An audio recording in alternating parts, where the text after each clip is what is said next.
It was an ordinary Saturday morning in Bethesda, Maryland, when the manager of a Lululemon store arrived to open for the day. However, as she stepped inside, she immediately sensed that something was terribly wrong. The store was in disarray, clothes strewn everywhere, mannequins toppled, and blood smeared across the floor. As she stood there in shock, a faint moan echoed from the back of the store. What she discovered next would leave everyone in disbelief. 2 employees had been inside the store the night before. One was dead, and the other was tied up and injured. Initially, it appeared to be a botched robbery, but as police began their investigation, the narrative shifted, revealing a far more sinister truth. Jayna Murray was born on November 22, 1980, in Wichita, Kansas, to David and Phyllis Rosen Murray. From a young age, Jayna was known for her adventurous spirit, her love for animals, and her passion for dance. She dedicated much of her life to volunteering, and friends and family often remarked that her smile could brighten any room. Jayna also had a deep passion for travel, aspiring to visit every continent. She succeeded in visiting all except Antarctica. For her 30th birthday, she celebrated by bungee jumping, showcasing her thrill-seeking nature. Academically, Jayna excelled, earning a scholarship to study in Madrid at St. Louis University for 2 years. She later completed her Bachelor of Science degree at George Washington University in Washington, D.C., and went on to earn dual master's degrees in Communication and Business Administration from Johns Hopkins University. For her master's thesis, she focused on Lululemon Athletica, a premium yoga and fitness apparel brand, which led her to pursue a position with the company after graduation. By 2011, Jayna was a team leader at the Lululemon store in Bethesda, Maryland, and was nearing the completion of her second master's degree. Outside of work and school, Jayna was in a loving relationship with her long-term boyfriend, Fraser Balzel, who was secretly researching engagement rings, preparing to propose. Life seemed to be falling perfectly into place for Jayna. Her career was thriving, her education was nearly complete, and her relationship was strong. But everything changed on March 11, 2011, when her promising journey was abruptly cut short by a tragic and unimaginable event. The following morning, March 12th, Rachel, the manager of the Lululemon store, arrived shortly before 8 a.m. to open up.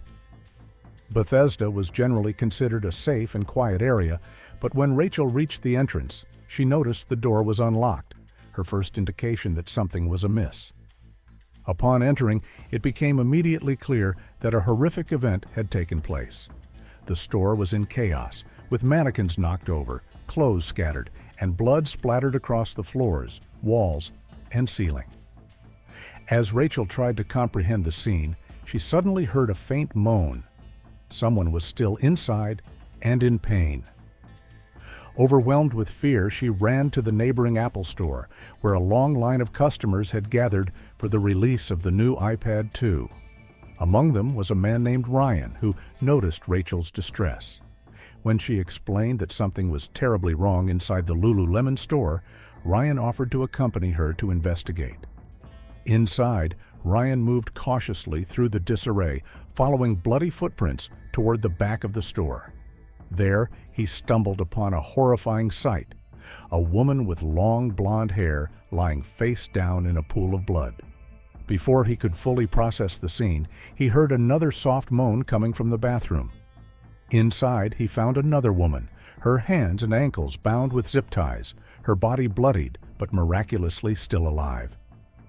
Ryan rushed back to the front of the store and urged Rachel to call 911 immediately. First responders arrived quickly, confronted with a gruesome scene. They identified the deceased as 30-year-old Jayna Murray, and the survivor, 28-year-old Brittany Norwood, who had recently transferred from a Lululemon store in Georgetown.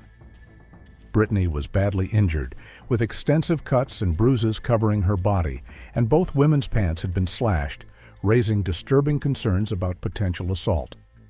As investigators examined Jayna's body, they were met with a level of violence that was almost unimaginable. Medical examiners later discovered 331 wounds on her body, over half of which were concentrated on her chest and face. She had been attacked with at least 6 different tools found scattered throughout the store, likely taken from a toolbox. A ligature was found around her neck, though it wasn't tight enough to suggest strangulation. The autopsy revealed that Jayna had fought fiercely for her life, with over 100 defensive wounds on her body.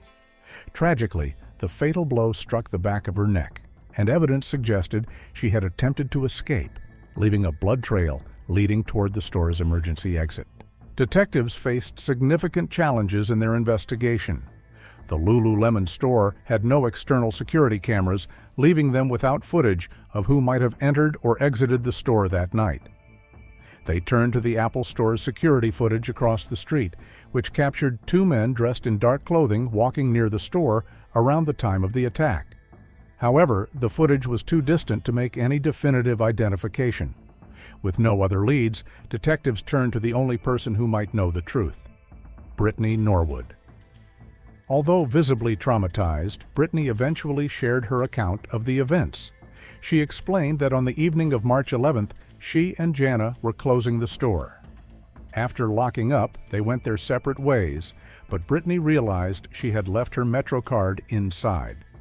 She called another coworker to get Jayna's number and phoned her directly. Despite being nearly home, Jayna turned back to help Brittany, a testament to her kind nature. At around 10:05 p.m., Jayna unlocked the store door with Brittany right behind her. But as soon as the door opened, 2 masked men pushed their way inside. One was tall, the other shorter, both appearing to be white and in their 20s.